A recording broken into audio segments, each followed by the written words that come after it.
चलिए क्वेश्चन कहता है यदि ए और बी क्रमशः -2 और -2 और 2, -4 हो तो क्रमशः मतलब पहले ए का तब बी का, तो बिंदु P के निर्देशांक ज्ञात कीजिए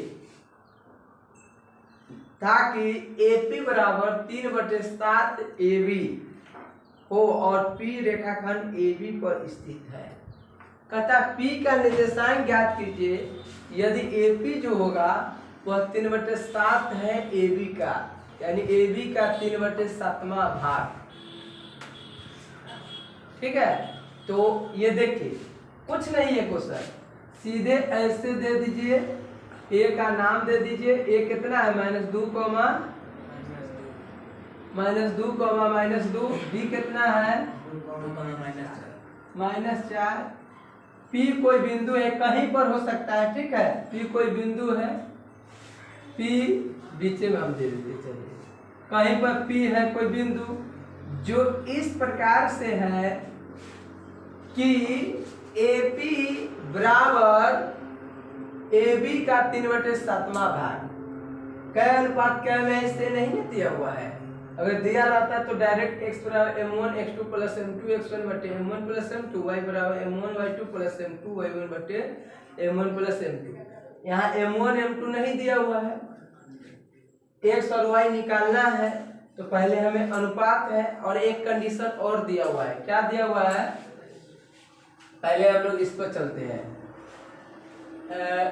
क्या निकालना है, P का निर्देशांक, चूंकि बोलिए तो क्या है, AP बराबर 3/7 AB है ना, तो AP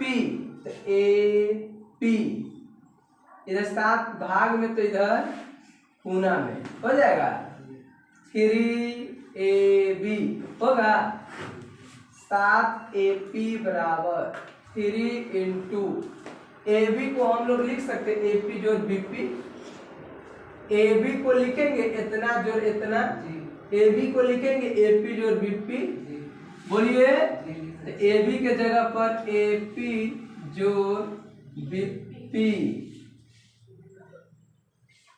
7AP बराबर 3 गुने AP 3AP प्लस 3 गुने BP 3BP,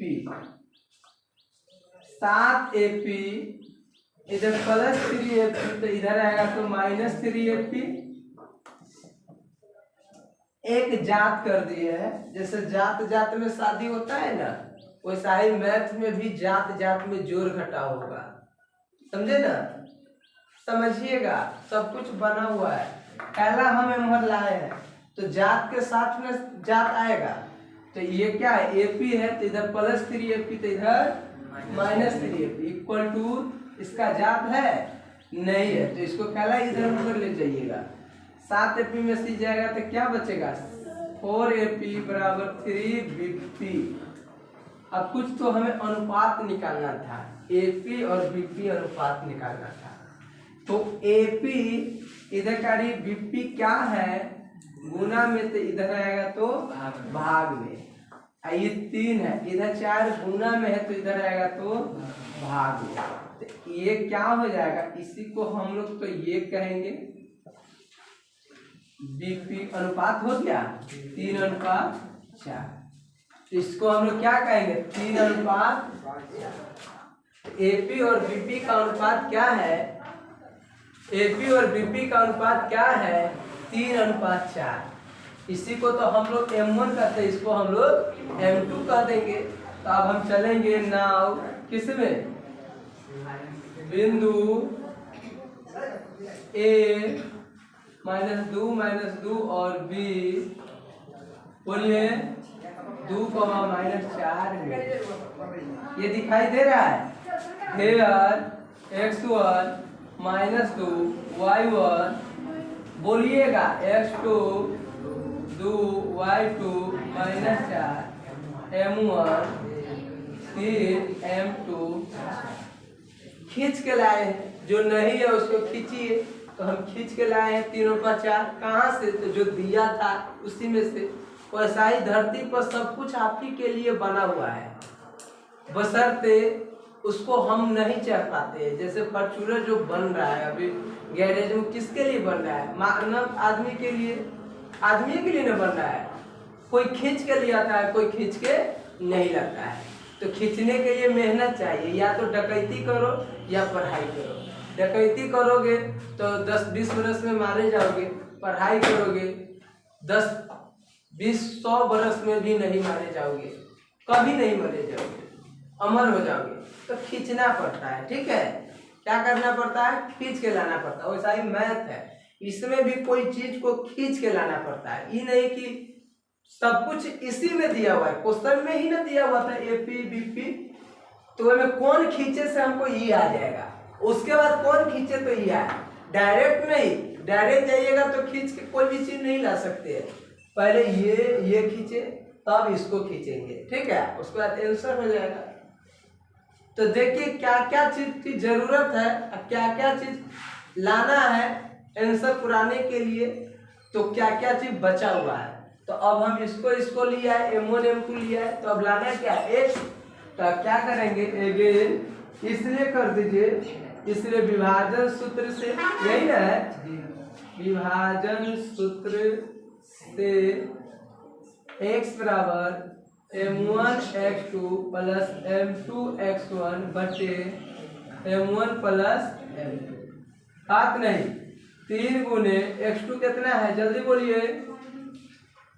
नहीं, 2 होगा।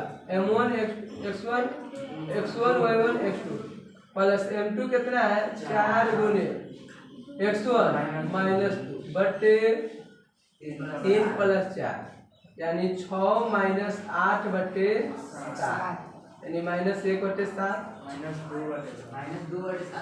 माइनस 2 बटे 7। और y बराबर M1 y2 plus M2 y1 बटे M1 प्लस, बोलिए यहाँ M1 कितना है?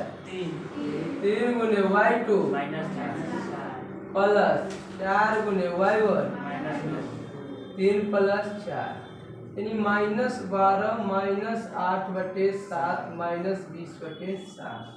अब हम लिखेंगे अतः क्या कहता है? बिंदु P का निर्देशांक, अतः बिंदु ये दिखाई दे रहा है P का निर्देशांक क्या आएगा? एगो x आएगा -2 बटे 7 कॉमा -20 बटे 7 है।